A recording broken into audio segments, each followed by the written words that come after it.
Welcome to the Guild Wars 2 World vs. World game setting tutorial video. In this video, we're going to go over the best recommended settings in both gameplay and control settings. To preface this video, there are 4 total options tabs this game has, but video and audio settings are very customizable and ultimately are down to user preference and the specs of your computer. With that out of the way, let's talk about the best settings you should use for World vs. World. Starting in the general settings, you have the bulk of your gameplay options. Each of these settings has a different separator, from user interface to combat controls. The first setting separator is your language settings, which we skip down to the final drop-down of cursor contrast.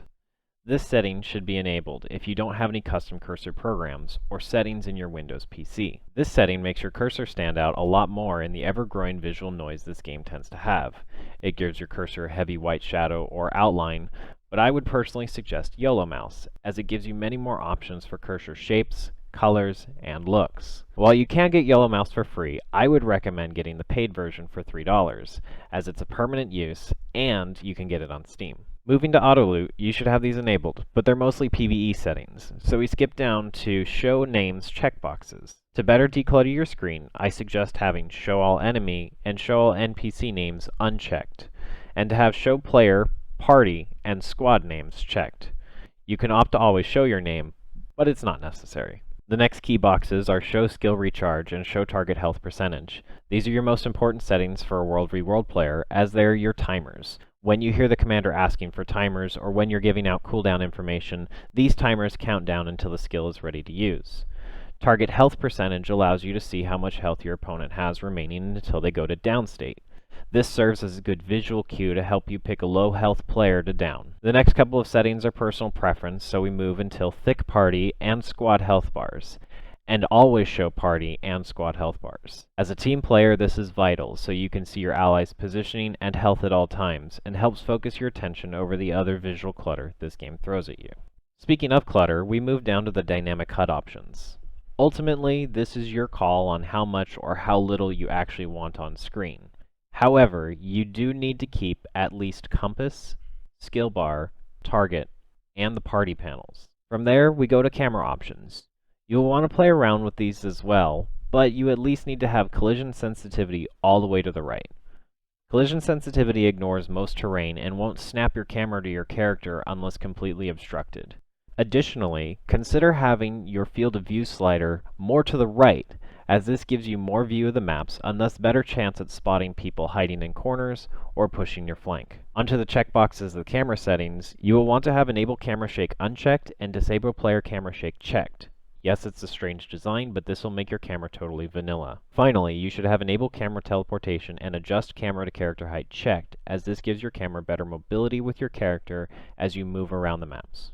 Combat and movement are the most vital settings you need to adjust, as some of them legitimately could kill you. Starting with ground targeting drop-down, have this as fast with range indicator. This setting works as such. When you press your skill, the ground target icon appears on your mouse, and when you let go of the skill, you cast. This means you can hold a ground targeted skill until you're ready to place, and whenever you can in range. Next, uncheck double tap to evade, and have a key bound to evade, as it's better to use that rather than accidentally spending an evade because you double tapped a movement key.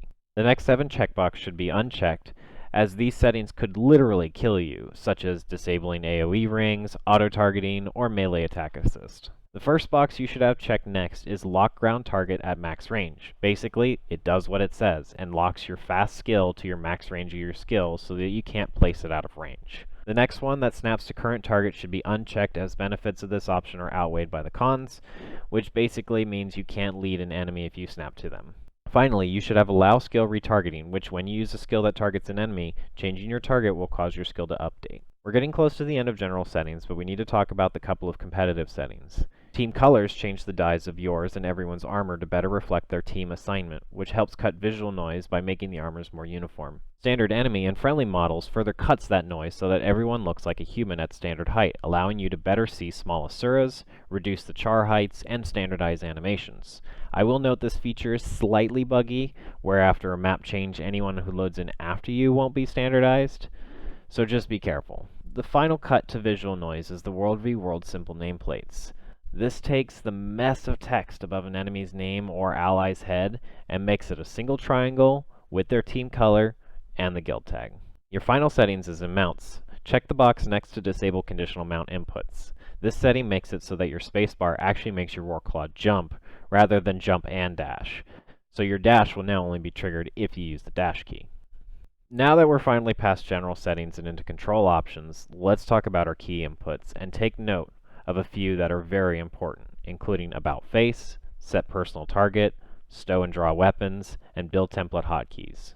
Currently, the default setup is WSAD being your movement, specifically A and D being strafe rather than turn.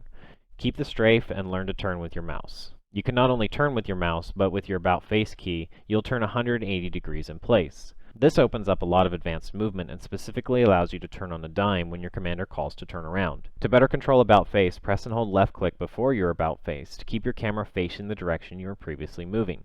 When you're ready to turn back, without letting go of your left click, press right click. Set personal target just made its debut in End of Dragons, and puts an orange circle with an X through it above your target, without taking your party and squad's markers away from your allies. This is majorly important for finding your commander in the fray, as it stands out throughout the entire fight.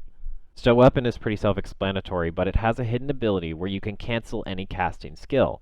Basically, if your skill takes any time to cast, from a quarter second to 3 seconds, you can cancel it at any time by pressing the stow weapon key. This is useful to stop mercy signets that wouldn't res anyone, save a well that would have whiffed, or bait a bunch of skills from your enemies. Your final keybind should be centered on build and equipment hotkeys. Right now, the only way you can switch to build and equipment is either through your hero panel, or to right-click on your weapon swap on your skill bar and then get into the dialog to swap builds. With these hotkeys, you can swap in less than 3 seconds. Look to bind these on paired keys. For example, you can have builds on Control and Shift plus your number keys, and equipments on Alt-Shift plus your number keys. Take a look at your controls to make sure you're comfortable with your keys, and if you want more space, consider an MMO mouse or USB foot pedal. And that's it for this training video. Thanks for watching. If you have any questions, ask our leadership, and we'll help you out.